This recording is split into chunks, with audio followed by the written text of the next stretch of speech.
Livro Memória de um Suicida, pelo espírito Camilo Cândido Botelho. Capítulo 16. A Mansão da Esperança. A primeira noite foi passada em ansiosa expectação.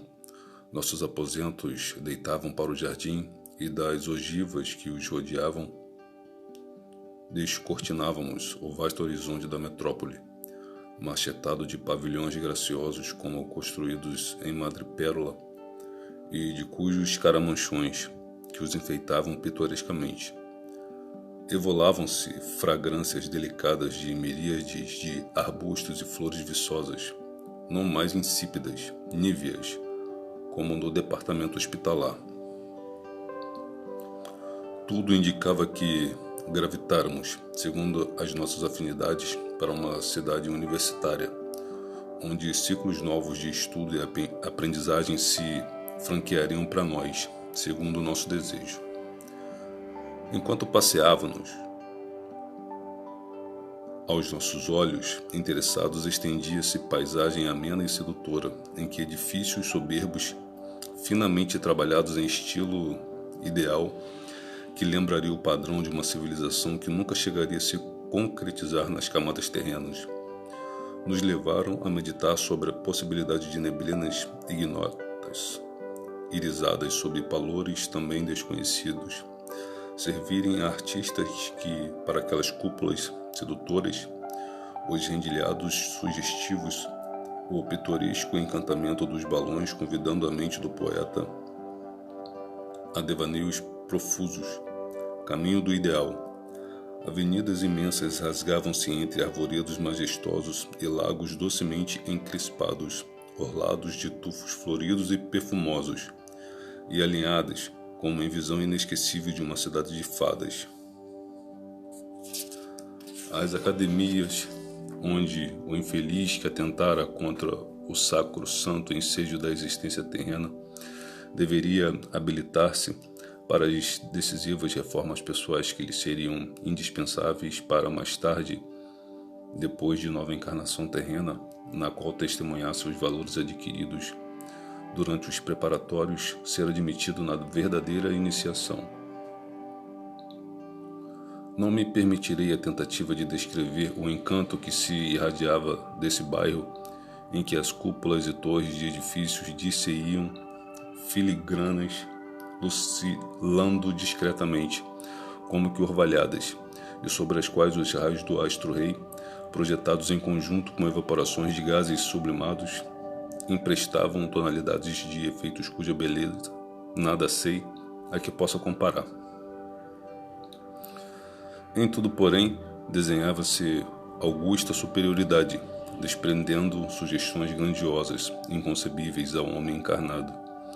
E, no entanto, não era residência privilegiada, apenas um grau a mais acima do triste asilo hospitalar. Emocionados, detivemo-nos diante das escolas que deveríamos cursar. Lá estavam entestando-as os letreiros descritivos dos ensinamentos que receberíamos. Moral, filosofia, ciência, psicologia, pedagogia, cosmogonia e até um idioma novo, que não seria apenas uma língua a mais a ser usada na terra como atável de abastados, ornamento frívolo de quem tivesse recursos monetários suficientes para comprar o privilégio de aprendê-la. Não. O idioma cuja indicação ali nos surpreendia seria o idioma definitivo, que havia de futuramente estreitar as relações entre os homens e os espíritos, por lhes facilitar o entendimento, removendo igualmente as barreiras da incompreensão entre os humanos e contribuindo para a confraternização ideada por Jesus de Nazaré. Uma só língua, uma só bandeira, um só pastor.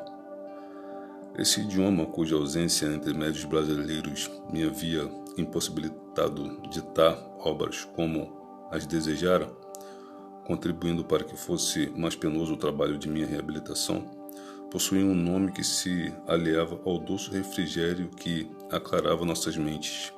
Chamava-se, tal como nosso burgo, Esperança, e lá se encontrava, junto aos demais, o majestoso edifício no qual era ministrado, acompanhando-se das recomendações fraternais para que foi ideado.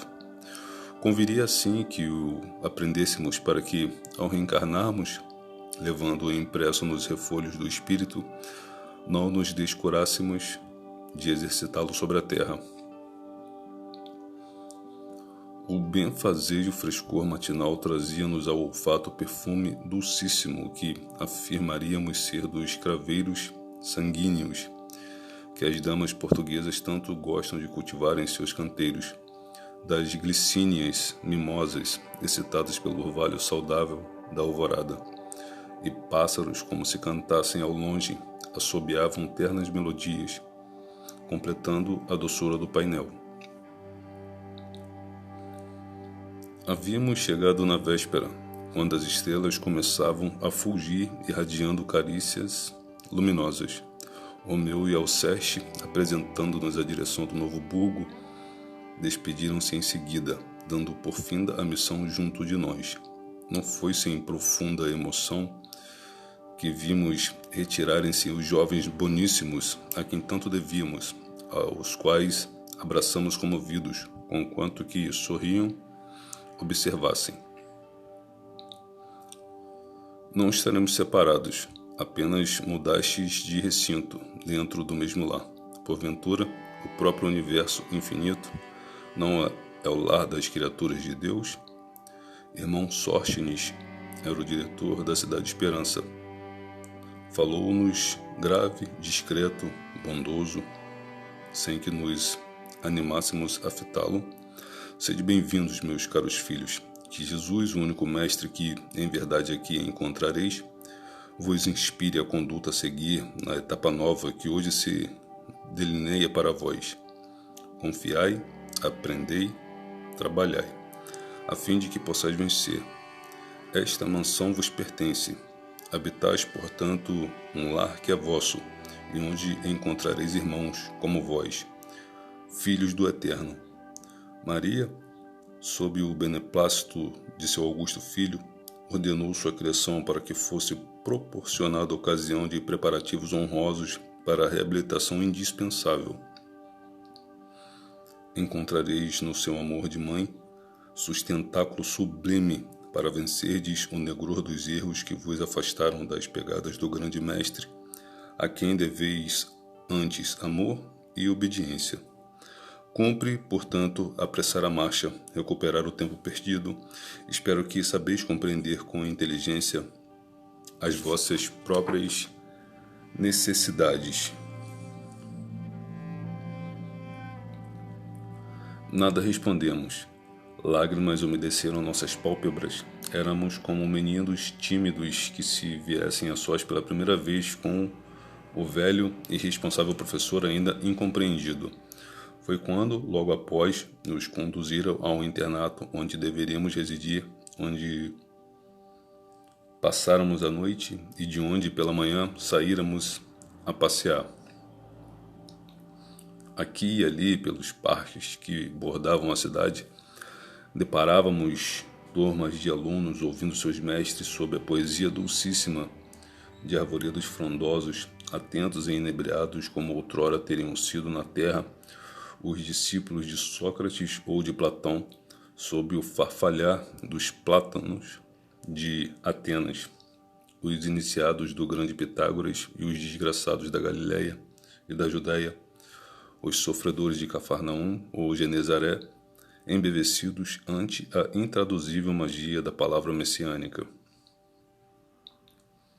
Senhoras transitavam pelas alamedas, acompanhadas de vigilantes